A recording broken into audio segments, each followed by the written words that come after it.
Donc on va relire dans 2 Corinthiens chapitre 1, verset 12.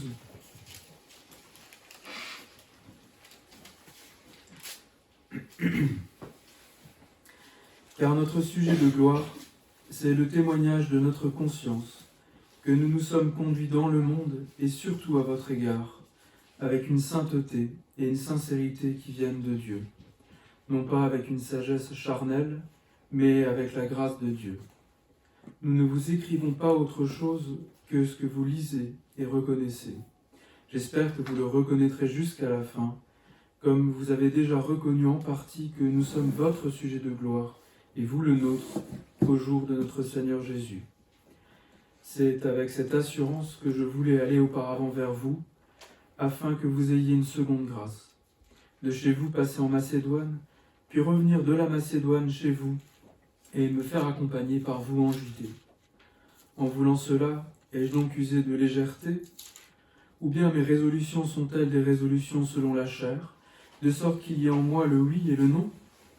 Aussi vrai que Dieu est fidèle, la parole que nous vous avons adressée n'a pas été oui et non. Car le Fils de Dieu, le Christ Jésus, qui a été prêché par nous au milieu de vous, par moi, par Sylvain et par Timothée, n'a pas été oui et non, mais en lui, il n'y a que oui. Toutes les promesses de Dieu sont ce oui en lui. C'est donc aussi par lui que nous disons à Dieu l'Amen pour sa gloire. Celui qui nous a fermis avec vous en Christ et qui nous a donné l'onction, c'est Dieu. Il nous a aussi marqués de son sceau et a mis dans nos cœurs les arts de l'esprit. Or, j'en prends Dieu à témoin sur mon âme, c'est pour vous ménager que je ne suis plus allé à Corinthe. Non que nous dominions sur votre foi, mais nous voulons collaborer à votre joie, puisque vous êtes fermes dans la foi. J'ai donc jugé bon en moi-même de ne pas retourner chez vous dans la tristesse. Car si moi je vous attriste, qui peut me réjouir, sinon celui qui est attristé par moi? J'ai écrit comme je l'ai fait, pour ne pas éprouver à mon arrivée de la tristesse de la part de ceux qui devaient me donner de la joie. J'ai en vous cette confiance, ma joie est la vôtre à tous. C'est dans une grande affliction, le cœur serré, avec beaucoup de larmes que je vous ai écrit, non pour vous attrister, mais pour que vous connaissiez l'amour extrême que j'ai pour vous. Si quelqu'un a été une cause de tristesse, ce n'est pas moi qui l'a attristé, c'est vous tous, du moins en partie, pour ne rien exagérer. Il suffit pour cet homme du blâme qui lui a été infligé par le plus grand nombre, en sorte que vous devez bien plutôt lui pardonner et le consoler, de peur qu'il ne soit accablé par une tristesse excessive. Je vous exhorte donc à faire prévaloir l'amour envers lui, car je vous ai écrit aussi afin de savoir, en vous mettant à l'épreuve, si vous êtes obéissant en tout. Or, à qui vous pardonnez, je pardonne aussi. Et pour ma part, ce que j'ai pardonné, si j'ai pardonné quelque chose, c'est à cause de vous, en présence de Christ, afin de ne pas laisser à Satan l'avantage sur vous, car nous n'ignorons pas ses desseins. Et j'aimerais lire quelques autres textes. Le premier, c'est dans la même épître, au chapitre 7, 2 Corinthiens 7, verset 2, où il est question aussi de cette lettre où Paul a été sévère. Faites-nous place dans vos cœurs. Nous n'avons fait tort à personne, nous n'avons ruiné personne, nous n'avons exploité personne. Ce n'est pas pour vous condamner que je dis cela, car je l'ai déjà dit, vous êtes dans nos cœurs, à la vie et à la mort. J'ai une grande assurance à votre égard, j'ai bien lieu de me glorifier de vous, et je suis rempli de consolation, je déborde de joie au milieu de toute notre affliction. Car depuis notre arrivée en Macédoine, notre chair n'a pas eu le moindre repos. Nous étions affligés de toute manière, lutte au dehors, crainte au dedans. Mais Dieu qui console les humbles nous a consolés par l'arrivée de Tite, et non seulement par son arrivée, mais encore par la consolation qu'il avait reçue de vous. Il nous a raconté votre ardent désir, vos pleurs, votre zèle pour moi, en sorte que ma joie a été d'autant plus grande. Si même je vous ai attristé par ma lettre, je ne le regrette pas, même si j'ai le regretté, car je vois que cette lettre vous a attristé momentanément. Je me réjouis à cette heure, non pas de ce que vous avez été attristé, mais de ce que votre tristesse vous a porté à la repentance, car vous avez été attristé selon Dieu, si bien que vous n'avez subi de notre part aucun dommage, En effet, la tristesse selon Dieu produit une repentance qui mène au salut et que l'on ne regrette pas, tandis que la tristesse du monde produit la mort. Et voici cette même tristesse selon Dieu, quel empressement n'a-t-elle pas produit en vous? Bien plus, quelles excuses, quelle indignation, quelle crainte, quel désir ardent, quel zèle, quelle punition. Vous avez montré à tous égards que vous étiez purs dans cette affaire. Et juste encore 2 textes, dans Éphésiens, au chapitre 4, verset 25. Paul invite les Éphésiens à revêtir la nouvelle nature qui est créée selon Dieu, dans la justice, dans la sainteté. Et au verset 25, il dit « C'est pourquoi rejetez le mensonge et que chacun de vous parle avec vérité à son prochain, car nous sommes membres les uns des autres. Si vous vous mettez en colère, ne péchez pas, que le soleil ne se couche pas sur votre irritation. Ne donnez pas accès au diable. » Et un peu plus loin, verset 31, « Que toute amertume, animosité, colère, clameur, calomnie, ainsi que toute méchanceté soit ôtée du milieu de vous. Soyez bons les uns envers les autres, compatissants, faites-vous grâce réciproquement, comme Dieu vous a fait grâce en Christ. » Et le dernier texte, dans la première épître de Pierre, au chapitre 5, verset 8. 1 Pierre 5, verset 8.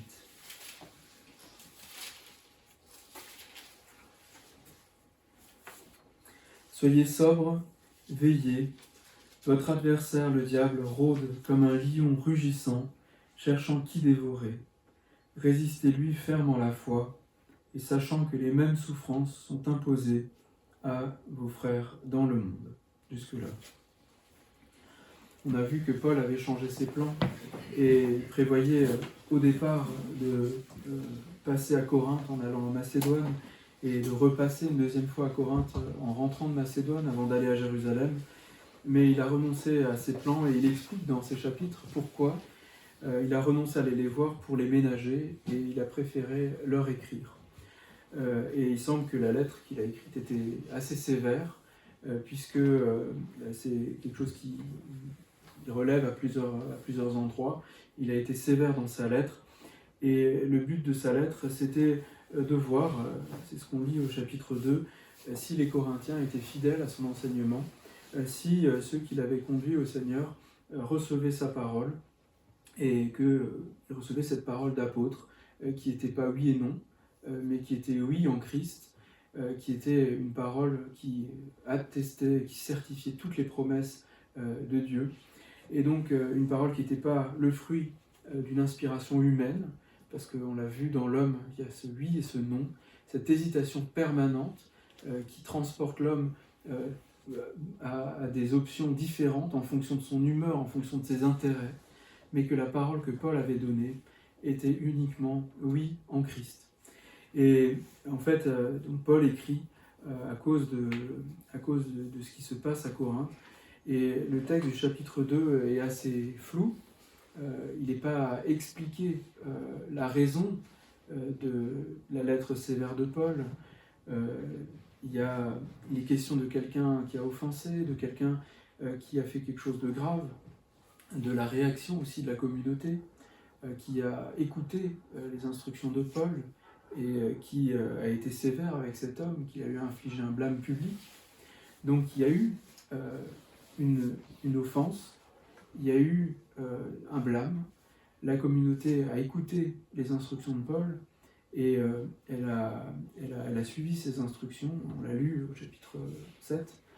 Et donc Paul a écrit pour que la communauté se positionne par rapport au désordre qu'il y avait, par rapport à l'offense qui avait été faite.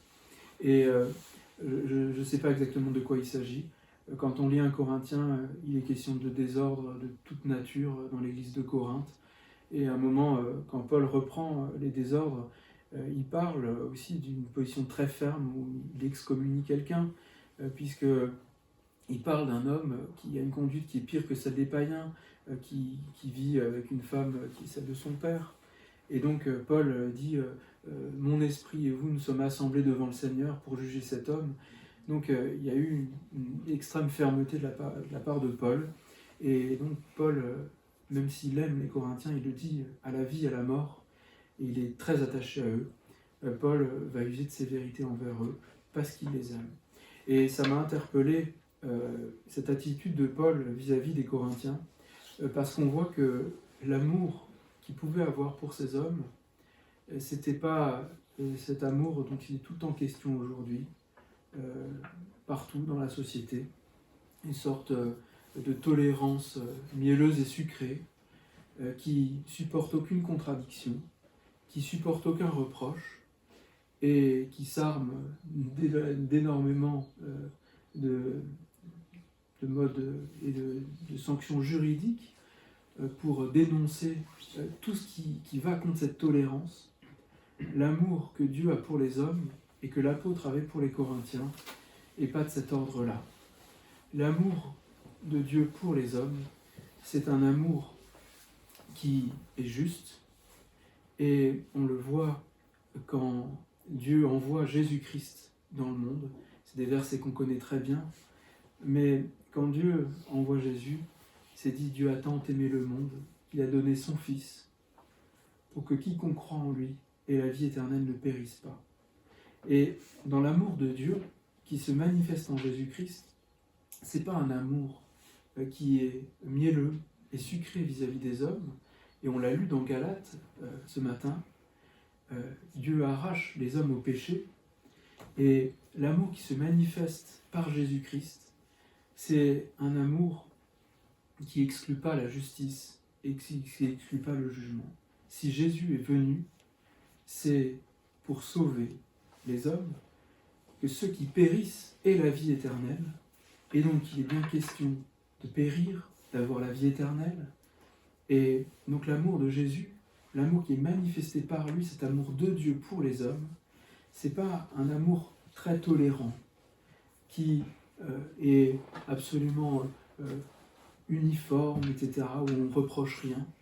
Mais quand Dieu parle, quand Dieu se révèle lui-même en Jésus-Christ, eh bien, cet amour-là nous parle de grâce, de jugement. Et en lisant hier dans les Actes, j'ai vu que quand Paul s'adresse aux Athéniens et qu'il fait de l'évangélisation, il dit que Dieu a fixé un jour pour le jugement et qu'il a institué un juge, c'est Jésus-Christ. Et donc, dans l'évangélisation même de Paul, il n'est pas question de cet amour facile, mais d'un amour qui dit: il y a un jugement, je veux vous sauver, je veux vous arracher au mal. Et c'est dans cet esprit-là que Paul écrit aux Corinthiens. C'est parce que les Corinthiens se comportaient, en tout cas certains d'entre eux, d'une manière qui était atroce par rapport à la parole, par rapport à l'enseignement qu'ils avaient reçu. Et donc Paul écrit de manière sévère pour les reprendre et pour aussi les avertir, parce que l'Église ne traite pas le pécheur comme il devrait. Et donc Paul écrit comme ça, parce que, eh bien, il n'y a pas une réaction qui est saine par rapport à l'enseignement que lui a donné, par rapport à cette révélation de l'amour en Jésus-Christ, parce que l'amour de Dieu ne consiste pas à dire qu'il n'y a pas de problème, mais l'amour de Dieu nous dit la vérité.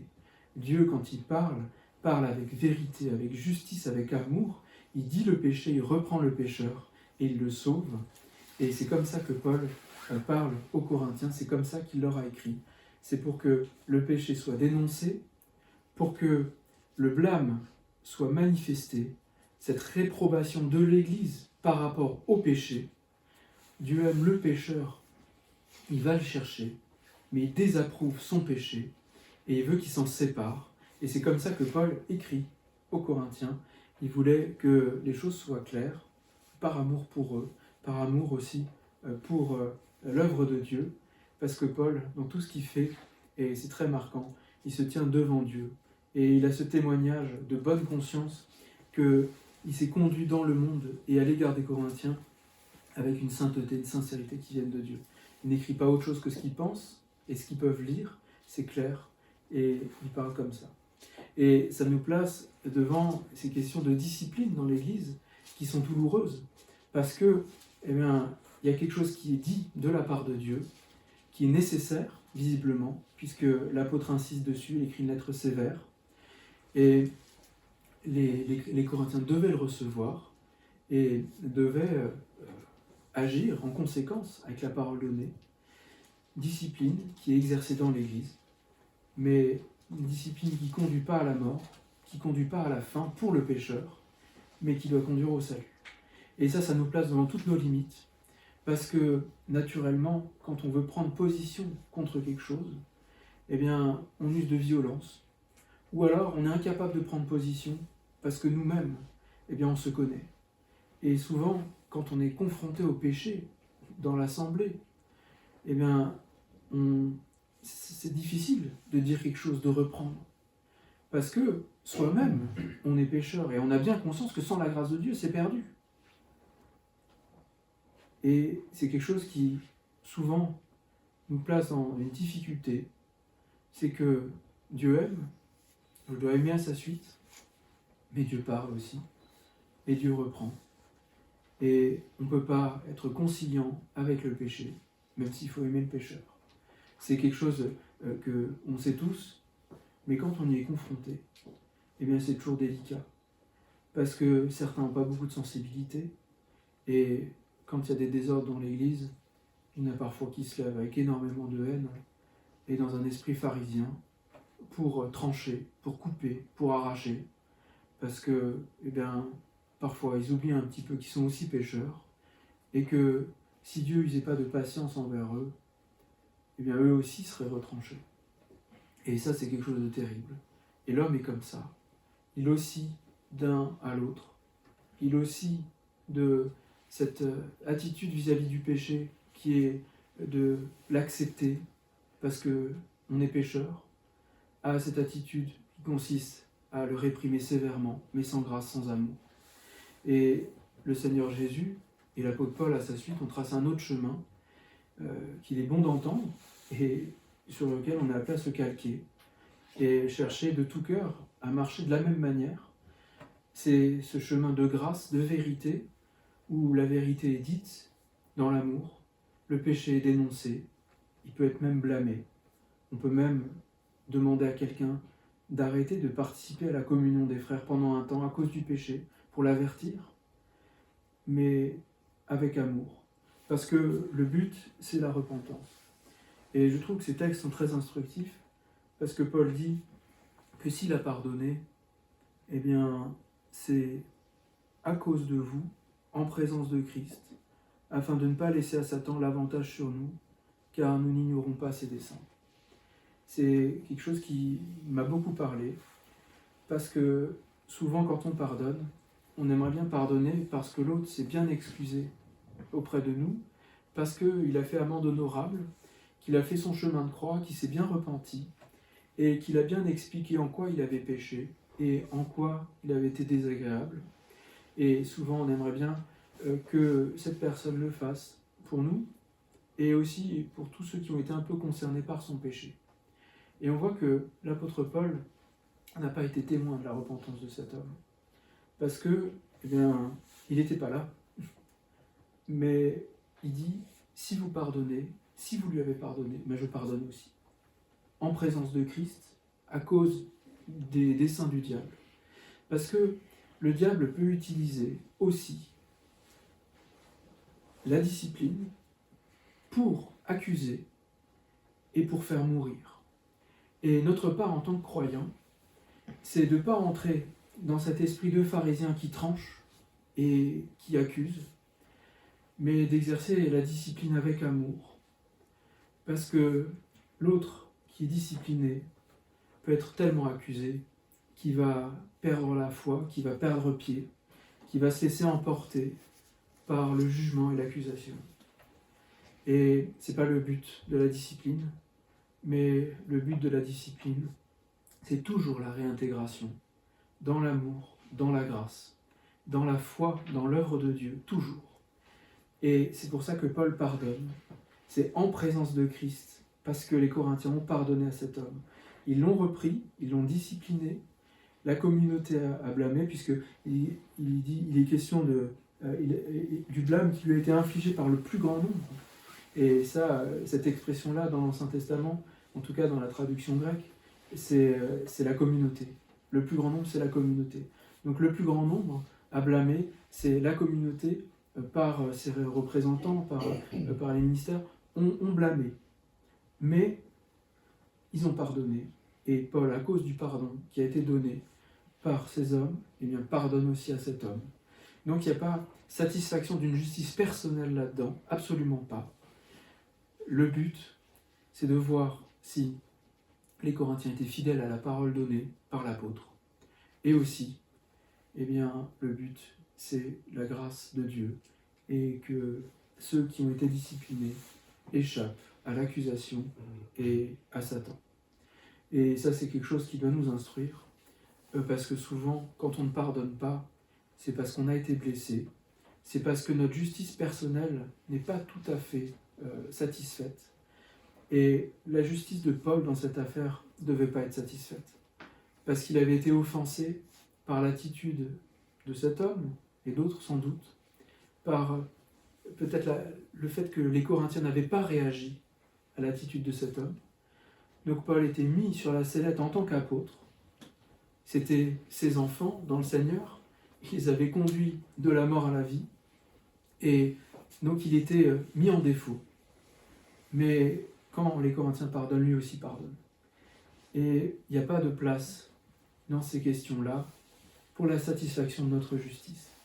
Parce que Jésus-Christ n'est pas venu pour satisfaire notre justice, mais il est venu pour satisfaire la justice du Père et pour être pour nous cette justice. Et quand un croyant se repent, qui saisit la grâce et qui se laisse couvrir par la justice, Dieu le voit comme juste, comme parfait, parce qu'il est couvert du manteau de sa justice.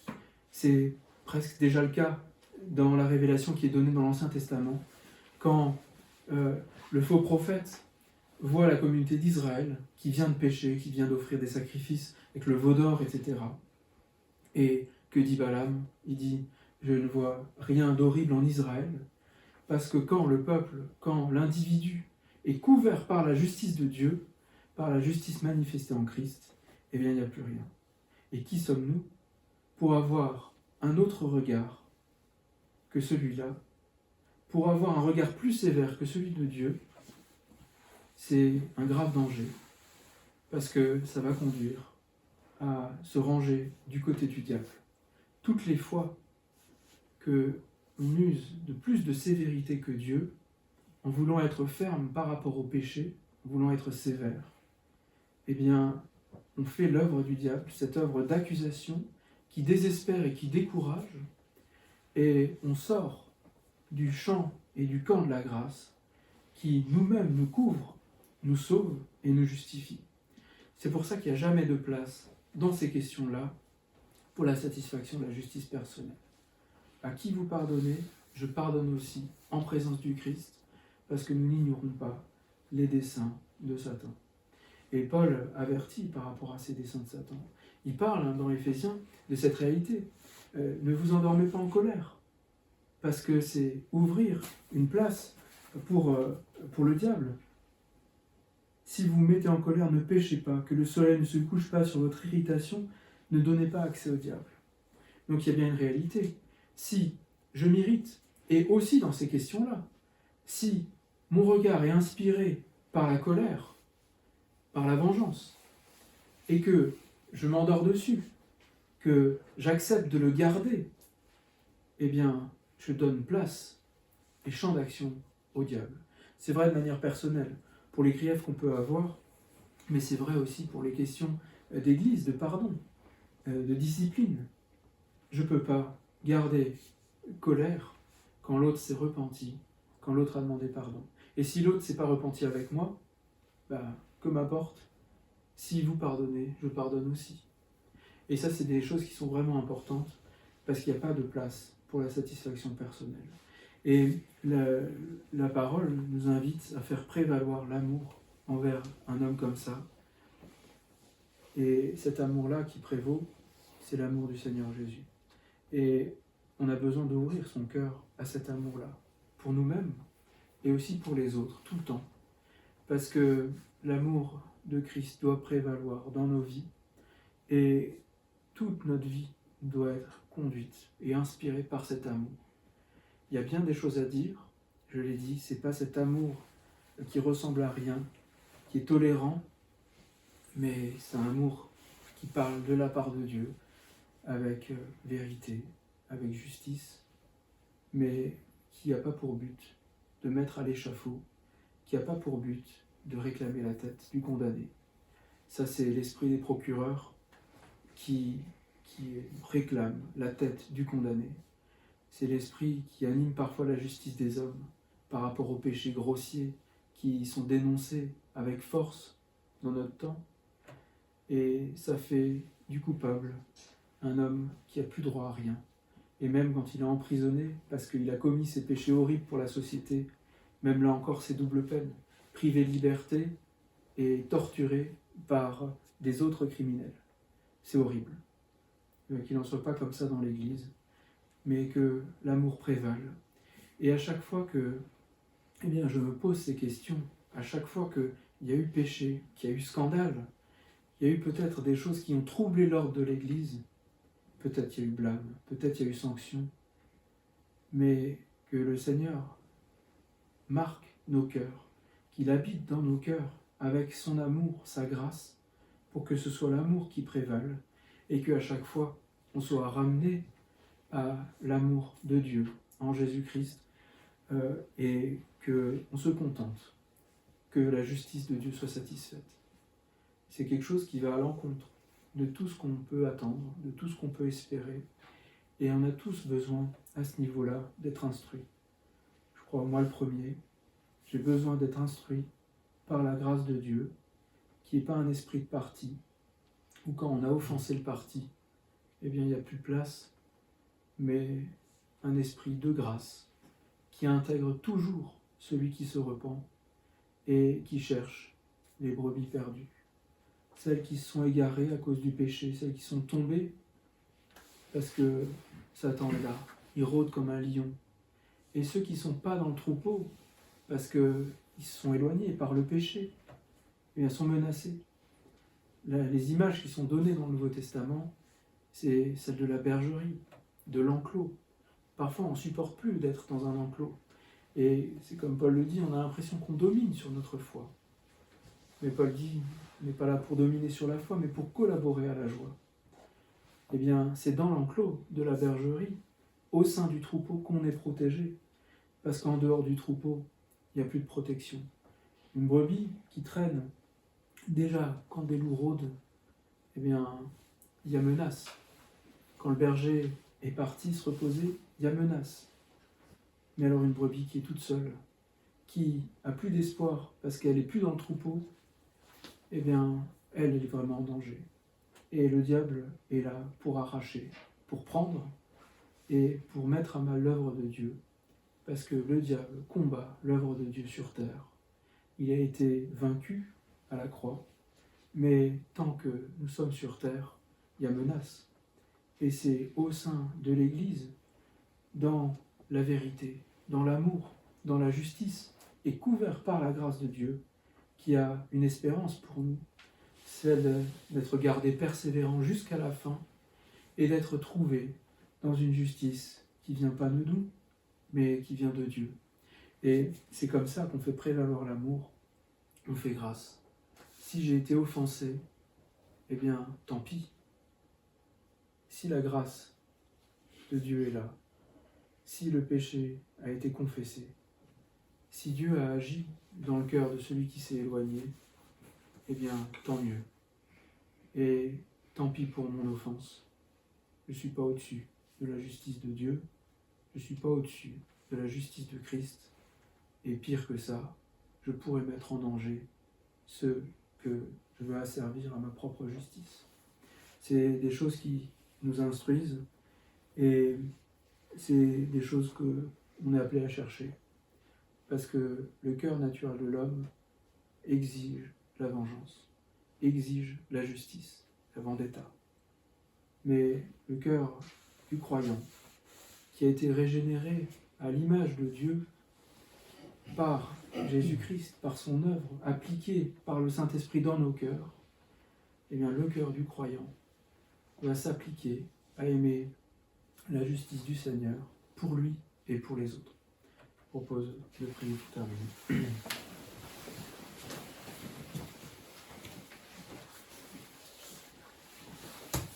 Père Céleste, nous te rendons grâce de tout notre cœur pour ton amour qui a été manifesté en Jésus-Christ parfaitement, parce que en lui, par lui, tu nous arraches de la mort, de la colère, et tu nous donnes la vie éternelle. Je te rends grâce, Seigneur, pour ton amour, pour ta justice envers moi, et j'espère sur les voies de tes jugements et ta justice pour moi.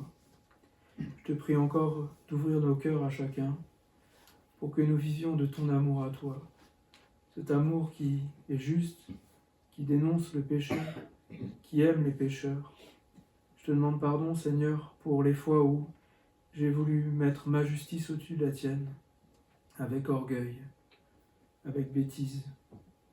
Et je te prie vraiment d'ouvrir mon cœur à ton œuvre de grâce, de justice, pour que quand nous sommes réunis, le péché soit dévoilé, soit blâmé, mais que l'amour prévale toujours.